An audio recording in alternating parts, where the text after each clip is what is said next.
Figure de continuation haussière. Une figure de continuation est une figure qui prévoit potentiellement une continuation du marché. C'est simple. Si la tendance est haussière et qu'on remarque la formation d'une figure de continuation, alors c'est bon signe. Grâce à ces figures, nous pouvons entrer dans une tendance déjà en cours, tout en maximisant nos chances de réussite.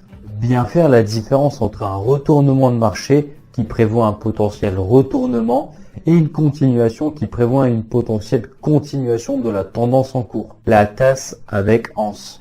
La figure en tasse avec anse est une figure de continuation formée par deux creux arrondis, le premier étant plus profond et plus large que le second. Le haut de la tasse et de l'anse sont alignés sur une même droite horizontale. Cette ligne est appelée la ligne de coup, mais je pense que ça, vous l'avez compris. Pour que la figure soit validée, plusieurs règles doivent être respectées. La figure en tasse avec anse doit être précédée d'un mouvement haussier important.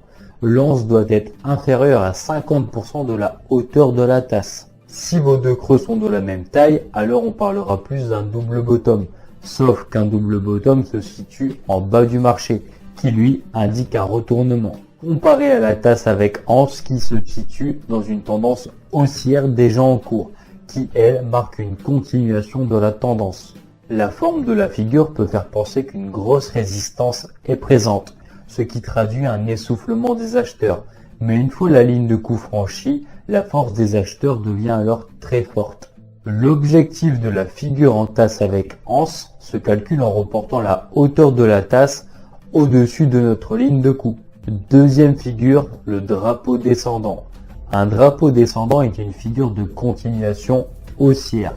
Le drapeau est formé par deux droites baissières parallèles qui forment un rectangle. Le drapeau sera orienté dans le sens inverse de la tendance qu'il consolide. Contrairement à un canal baissier, cette figure est très court terme et marque le besoin des acheteurs de faire une pause. La formation du drapeau descendant intervient dans une tendance haussière.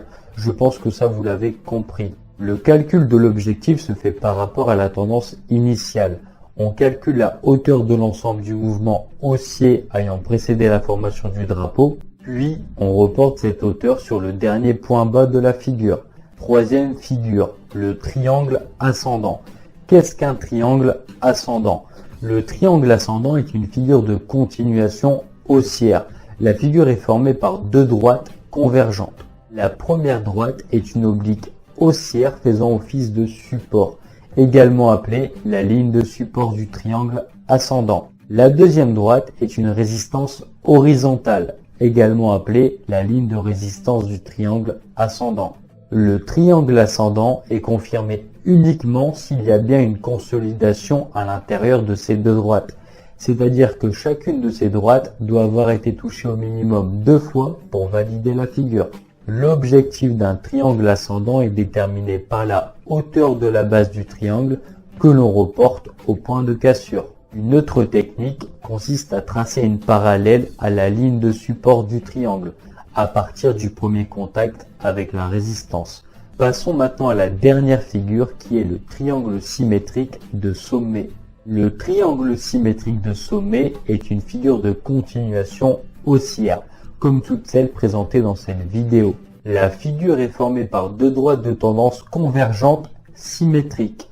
La première ligne est une oblique baissière faisant office de résistance et la deuxième ligne est une oblique haussière qui elle fait office de support. Pour que la figure soit considérée comme une figure de continuation haussière, il est nécessaire que le mouvement précédant la création de la figure soit haussier. Comme pour les autres triangles, il est nécessaire que le marché oscille bien entre ces deux droites.